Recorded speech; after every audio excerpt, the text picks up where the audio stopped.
Хэрвээ миний запас тасдаггүй байсан бол шалгалтынхаа материалыг би дүргэх байлаа.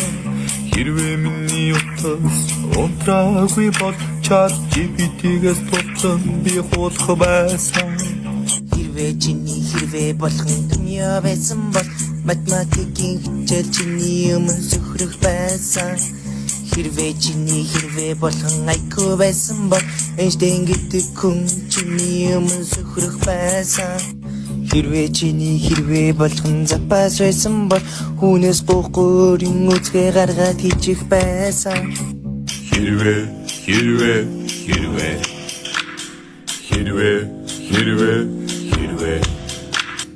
Хэрвээ миний тарих жоохон том хүн байсан бол өөртөө итгэх сэтгэл бодрол дүүрэн байх байсан.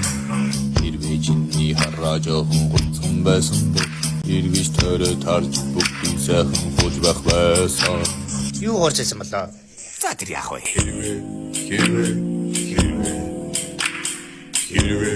Хэрвээ